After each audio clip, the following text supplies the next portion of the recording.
Chocolate শোন, তোর কিছু কথা বলি। কালকে যে তোর বিয়া, তোর কিছু গুরুত্বপূর্ণ কথা বলি। কথাগুলো যদি মাইনে চলতে পারস তাহলে সারা জীবন বউ নিয়ে সুখে শান্তিতে থাকতে পারবি। আব্বা তুমি এটা কি কথা কইলা আমারে? তুমি বাবা হইয়া ছেলেরে বিয়া সম্পর্কে উপদেশ দিবা? আমার তো কথাটা শুনে লজ্জা মনে হচ্ছে মুখ লগাই। আর তোমার লজ্জা করতেছে না, তুমি কেমনে বলবো আমার বাবা এই কথাগুলা?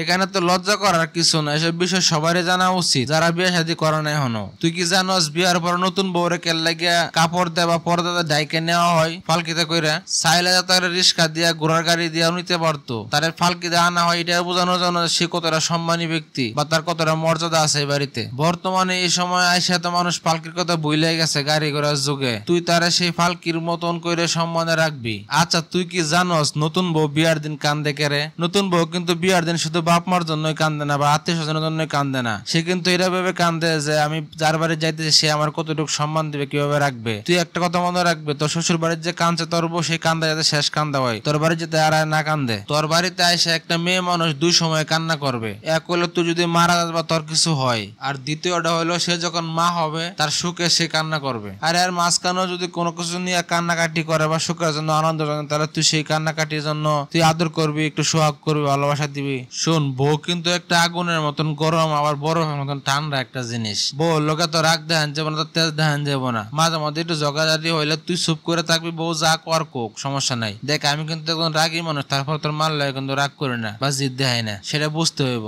তুই যদি বউ লগে লগে ঝগড়া না করে ঠান্ডা থাকস, পরবর্তীতে বোঝায় বলস, দেখবি সংসার জীবন অনেক দিন শান্তিতে থাকতে পারবে এবং অনেক ভালো থাকবে। তোরা বিয়া করা মানে একটা বেশি দায়িত্ব মাথায় নেওয়া, সঠিক মতন পালন না করতে পারলে কিন্তু তার জন্য আল্লাহর কাছে জবাব দিতে হইব। আর একটা কথা বলি গুরুত্বপূর্ণ, বর্তমানে মেয়েরা কিন্তু রান্না বাড়া বেশি একটা করতে পারে না। হয়তো বা সে প্রথম প্রথম রান্না করতে গেলে জাল বেশি হইব, নাহলে হলুদ বেশি হইব। তুই এগুলো না ছেলে রান্না করবি না, দেখবি আস্তে আস্তে সব ঠিক হয়ে যাবে। কারণ এখানে মেয়েরা তো বিয়ার পরে সবকিছু শিখে। পারলে তুই একটু হেল্প করবি কাজের মধ্যে, দেখবি তোর সংসার জীবন অনেক সুন্দর হইব। শোন, বর্তমানের মেয়েরা কিন্তু টাকা পয়সার প্রতি খুব বেশি একটা আকর্ষণ করে। তোর টাকা পয়সা যতই থাক তারে কিন্তু একটু অভাব দেখাইতে হইব, অভাব দেখায় দেখায় রাখতে হইব। তোর তাকে বুঝাইতে হইব যে টাকা পয়সা খরচ কম করলে আমরা সংসারে ভালো হবে, পরবর্তীতে আমরা ভালোভাবে চলতে পারবো। আরো একটা কথা বলি তোরে, শোন, তুই অফিসে যত টাকায় বেতন পাস সব টাকায় না বউর হাতে দিবি না। আর যদি সব টাকা বউর হাতে দেওয়া দেস তাহলে বউ মাতব্বরি করবে, আর যে বাড়িতে বউ মাতব্য সে বাড়িতে সুখ শান্তি থাকে না। আর তোর তাইকা যদি তোর বউ বেশি বুঝে তাহলে তোর সংসার ভবিষ্যৎ নষ্ট হয়ে যাবো, এবং কি তোর সন্তান আদি হলে তার বিয়া দিতে পারবে না তোর বউর কারণে। খেলি শুন, বিয়ার পরে শ্বশুর বাড়িতে যায় হাইরে শ্বশুর শাশুড়িরে